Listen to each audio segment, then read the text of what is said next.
And I'm going to show you the latest science, which now doesn't leave the question unsettled anymore. This is now settled science. It is now settled science that there is not a problem with our influence over the climate. The science is in, the truth is out, and the scare is over. Now, just a quick straw poll before I start on the scientific bit. How many of you here believe that global warming is any kind of global crisis? I'm looking now, and I can't really see. There are 2 or 3 hands only, I think, are raised. 3 or 4 hands only believe that global warming is a global crisis.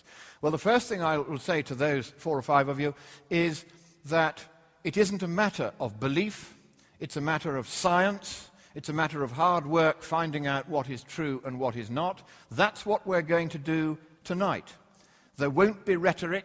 There'll just be boring fact after fascinating fact. Now, I'm going to start by talking about why the truth really matters. Quaesivit enim Pilatus, quid est veritas? Et ita dixit iste gubernator Judae, quia dixerat ille salvator mundi, ego in hoc natus sum, et ad hoc veni in mundum, ut testimonium per hibeam veritati.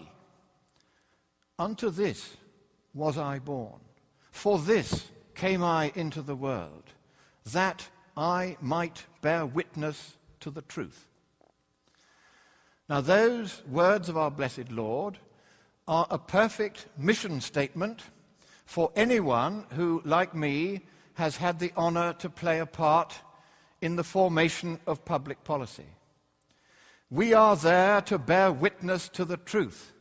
We are not there to impose any ideology, whether free market or anti-free market, whether communist or libertarian, on the truth. The truth is the truth, whether you or I or anyone believe it or not. And here is why the truth matters. It was all very well for jesting Pilate to ask that question and then not to tarry for an answer. But that question that he asked, what is the truth, is the question which underlies every other question. It is the only question in the end that really matters. When you ask a question, you are really asking, what is the truth about the matter I'm asking you about? And we are now going to see why it matters morally, socially, and politically, as well as economically and scientifically, that the truth, the whole truth, and nothing but the truth, should inform public policy on this question. Now, 40 years ago, DDT, the only effective agent against the malaria mosquito, was banned. And you saw in that film what the effect of that ban was. Before the ban, the inventor of DDT got the Nobel Prize because he had saved more lives than anyone else in the history of the planet. Malaria, one of the greatest killers of children in the third world, had all but been eradicated. There were still 50,000 deaths per year. But when DDT was banned, by exactly the same faction that is now trying to tell us we must close down 5/6 of the United States economy, that figure is actually in the Waxman-Markey bill, that same faction banned DDT worldwide. The consequences on the slide there. The number of deaths went up from 50,000 a year to 1 million a year and stayed there for 40 years. 40 million people, nearly all of them children, died of malaria solely and simply because DDT had been banned for no good scientific reason or environmental reason whatsoever. And it was only after every single one of the people responsible for that dismal, murderous decision had retired or died that on September the 15th, 2006, Dr. Arata Kochi of the World Health Organization said, normally in this field, science comes second and politics comes first. But we will now take a stand on the science and the data, and he ended that ban on DDT and made it once again the front line of defense against the malaria mosquito, after pressure from me, among others. But the left, the environmental left, the intolerant, communistic, narrow-minded faction that does not care how many children it kills, is campaigning once again for DDT to be banned, because they do not want children to be born in the third world.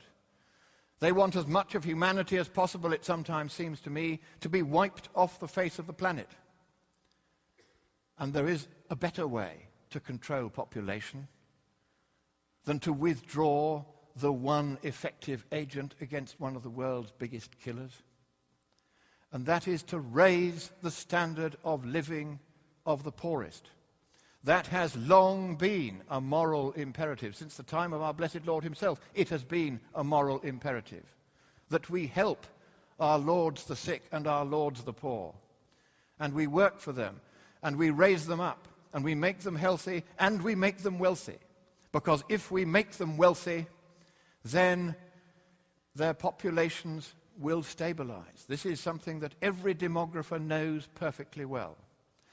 Make the population wealthy, and it stabilizes. Keep it poor, and it will continue to increase. Make it poor if it was wealthy, and it will start to increase again. And if the environmental left were really serious about saving the planet from a huge CO2 footprint, which, as I shall show you, doesn't matter at all, then the first thing they would do is pursue policies that would not, as the extinction of 5/6 of your economy would do, make you poor, but they would be trying to make everybody rich. Here is another catastrophic decision taken by the same faction, and that was when HIV first appeared, your specialists at the US Army Medical Research Institute for Infectious Diseases, US AMRIID, recommended to the Surgeon General, privately, for they were not allowed to make public recommendations, that HIV, a new, fatal, incurable infection, should be treated just like any other fatal, incurable infection, and everybody who got it should be identified and isolated immediately, compulsorily, and permanently, but of course humanely. That policy advice was rejected under pressure from various, once again, factions of the left who did not care how many people died, and the result is on the screen there. Since that time, 25 million dead, most of whom need not have died if that policy had been followed, as it had with smallpox and other diseases that are fatal. Smallpox now eradicated, but AIDS not eradicated. No cure in sight, and 40 million people that